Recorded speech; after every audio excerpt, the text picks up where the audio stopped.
ఒక చిన్న గిన్నెడు పాలు, ఒక విలువైన పచ్చరాయి. వీటితో ఒక గొప్ప ఆధ్యాత్మిక సత్యం ఎలా బయటపడిందో తెలుసా? వినడానికి సింపుల్గా ఉన్నా ఈ కథ చాలా లోతైనది.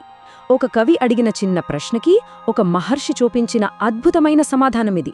ఇక ఆలస్యమెందుకు, ఆ కథంటా చూసేద్దాం. అసలు కథంతా మొదలైంది ఈ ఒక్క ప్రశ్నతోనే. పాలు తెల్లగా ఉంటాయి కదా, మరి పాలసముద్రం నీలంగా, మేఘవర్ణంలో ఎందుకుంటుంది? భలే సింపుల్ ప్రశ్న కదూ. కాని ఈ చిన్న ప్రశ్న వెనుక ఓ పెద్ద సవాలే ఉంది. ప్రఖ్యాత కవి కన్నదాసన్ అడిగిన ఈ ప్రశ్న నమ్మకానికి, లాజిక్కి మధ్య ఉన్న ఓ పెద్ద చిక్కుముడిని ఎలా విప్పిందో ఇప్పుడు చూద్దాం. సరే, ముందుగా ఈ కథలో మెయిన్ క్యారెక్టర్స్ ఎవరో చూద్దాం. ఒకరు మనందరికీ తెలిసిన గొప్ప గీత రచయిత కవి కన్నదాసన్. మరి ఆయన ఎవరిని ఈ ప్రశ్న అడిగారంటే సాక్షాత్తు కంచి పరమాచార్య స్వామివారిని. సో వాళ్ళిద్దరి మధ్య జరిగిన ఆ సంభాషణే ఈ కథకు నాంది అన్నమాట. కన్నదాసన్ గారి గురించి చెప్పాలంటే ఆయనలో ఒక ఇంట్రెస్టింగ్ కాంట్రాస్ట్ ఉండేది. ఒకప్పుడు ఆయన పూర్తి నాస్తికుడు, దేవుడు, మతం లాంటివి అస్సలు నమ్మేవారు కాదు. కాని పరమాచార్య స్వామివారి ప్రభావంతో ఆయనలో మార్పొచ్చింది, భక్తుడిగా మారారు. అయినా సరే ఆయనలో ఒక క్వాలిటీ మాత్రం అస్సలు మారలేదు. అదే ప్రశ్నించే తత్వం. ఏదైనా సరే లాజికల్గా తేల్చుకోవాలన్న పట్టుదల అలాగే ఉండిపోయింది.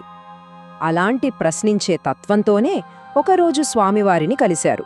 తన మనసులో ఉన్న ఆ పాత సందేహాన్ని బయటపెట్టారు. ఆ పాల సముద్రం రంగు గురించిన ప్రశ్న అడిగారు. అధో రకమైన పరీక్ష లాంటిదే అనుకోండి. కాని స్వామివారు దానికిచ్చిన సమాధానం ఎవరూ ఊహించనిది. కన్నదాసన్ ప్రశ్న వినగానే స్వామివారు ఏమాత్రం కంగారు పడలేదు.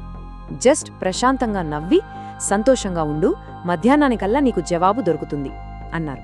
అంతే. ఈ సమాధానంతో కన్నదాసన్కి మైండ్ బ్లాక్ అయిపోయింది. ఏమడగాలో కూడా అర్థం కాలేదు. స్వామివారి ప్రశాంతత ముందు తన ప్రశ్న చాలా చిన్నదిగా అనిపించింది ఆయనకు. స్వామివారు జవాబిస్తానన్నారు సరే, కాని ఆ జవాబు మాటల్లో రాదు, కళ్ల ముందు ప్రత్యక్షమవుతుందని పాపం కన్నదాసన్ ఊహించలేదు. ఆ రోజు మధ్యాహ్నం కథలోకి ఒక కొత్త వ్యక్తి ఎంట్రీ ఇచ్చారు. ఆయన రాకతోనే అసలు సీనే స్టార్ట్ అయింది. కరెక్ట్గా మధ్యాహ్నం సమయానికి ఆ మఠంలోకి ఒక ఫేమస్ నగల వ్యాపారి వచ్చారు. ఆయన పేరు ఉమ్మిడి బంగారు చెట్టి. ఆయన చేతిలో ఓ చిన్న బాక్సుంది. స్వామివారికి కానుకగా తెచ్చారు. ఆ బాక్సులో ఏముందనుకుంటున్నారు? కళ్ళు జిగేల్మనేంత కాంతితో మెరిసిపోతున్న ఒక పెద్ద మరకతం, అంటే పచ్చరాయి అన్నమాట. మామూలుగా చూస్తే ఆ మరకతం విలువ కోట్లలో ఉంటుంది. కాని పరమాచార్య స్వామివారి దృష్టిలో ఆ విలువైన రత్నానికి ఓ మామూలు రాయికి పెద్ద తేడా ఏమీ లేదు. ఆయనకు అన్నీ ప్రకృతిలో భాగమే. అయినా ఆయనకు తెలియందేముంది చెప్పండి? ఆ విలువైన మరకతం ఇప్పుడు ఒక గొప్ప పాఠం చెప్పడానికి ఒక పరికరంగా మారబోతోందని ఆయనకు ముందే తెలుసు. ఇక ఇప్పుడు కథ క్లైమాక్స్కొచ్చేసింది. ఇక్కడ మాటలు లేవు, డైలాగ్స్ లేవు, కేవలం ఒక చిన్న డెమాన్స్ట్రేషన్. కాని స్వామివారు మొదలుపెట్టిన ఆ ప్రదర్శన అక్కడున్న వాళ్ళందరి మైండ్ సెట్నే మార్చేసింది. స్వామివారు వెంటనే ఒక గిన్నెలో పాలు తెప్పించారు. అప్పుడు ఉమ్మిడిగారి వైపు చూసి చాలా ప్రశాంతంగా, ఈ మరకతాన్ని ఈ పాల గిన్నెలో వెయ్యండి అని చెప్పారు. ఆ మాట వినగానే ఉమ్మిడిగారికి షాక్. ఎందుకంటే ఒక జ్యువెలర్గా ఆయనకు బాగా తెలుసు, పాలలో వేసి రత్నాల క్వాలిటీని టెస్ట్ చేస్తారని. ఏంటి స్వామివారు నా నిజాయితీని శంకిస్తున్నారా అని ఆయన మనసులో అనుకున్నారు. ఆ ఒక్క క్షణం ఉమ్మిడిగారి మైండ్లో పెద్ద యుద్ధమే జరిగింది. ఒకవైపేమో స్వామివారి మాట కాదనలేరు, మరోవైపేమో తన ప్రొఫెషన్కి ఇది అవమానమనిపిస్తోంది. అందరి ముందు నన్ను టెస్ట్ చేస్తున్నారేంటి అని లోపల చాలా బాధపడ్డారు. కాని పాపం ఆయనకప్పుడు తెలీదు కదా, తను ఒక హిస్టారికల్ మూమెంట్కి సాక్షిగా నిలబడబోతున్నాడని. ఇక తప్పదు అనుకుని ఉమ్మిడిగారు ఇష్టం లేకపోయినా వణుకుతున్న చేతులతో ఆ పచ్చరాయిని పాలగిన్నెలో వేశారు. అది వేయగానే స్వామివారు కన్నదాసన్ వైపు తిరిగి, ఇప్పుడు చూడు అన్నట్లుగా సైగ చేశారు. అందరి కళ్ళు ఆ గిన్నె మీదే ఉన్నాయి, ఏం జరగబోతోందా అని. అంతే, కన్నదాసన్ కళ్ల ముందే ఒక అద్భుతం జరిగింది.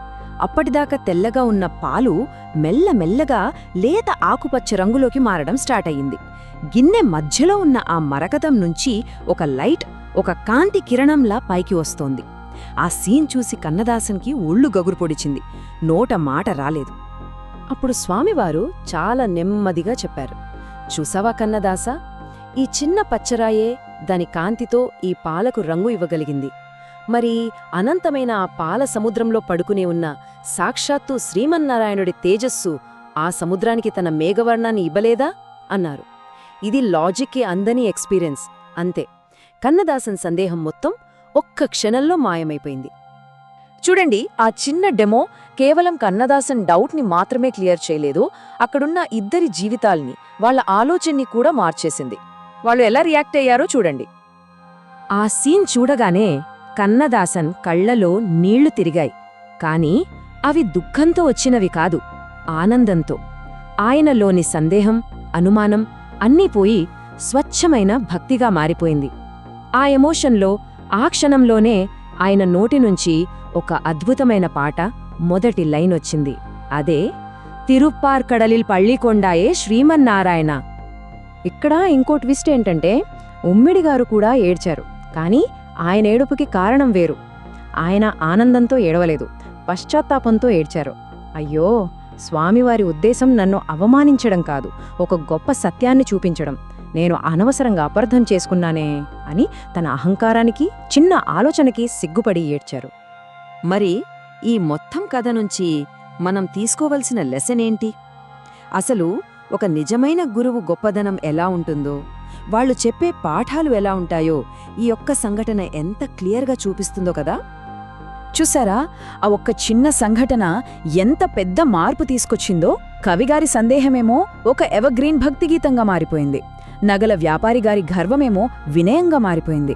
ఇక ఆ మరగతం అదో మామూలు రాయిలా ఉండిపోకుండా ఏకంగా వరదరాజస్వామివారి కిరీటంలో ఒక భాగమైపోయింది. అంటే ఫైనల్గా మనకర్థమయ్యేది ఒక్కటే, నిజమైన గురువు లెక్చర్లివ్వరు, వాళ్ళు మనకొక ఎక్స్పీరియన్స్ ఇస్తారు. ఆ అనుభవంతోనే మన అజ్ఞానాన్ని పోగొడతారు. ఇది మనందర్నీ ఆలోచింపజేసే విషయం కదా. బహుశా మన చుట్టూ కూడా ఇలాంటి గొప్ప నిజాలు ఎన్నో ఉండి ఉంటాయేమో. కాని వాటిని ఎలా చూడాలో మనకు తెలియక వాటిని మనం మిస్ అవుతున్నామా? ఏమంటారు? ఒక్కసారి ఆలోచించండి.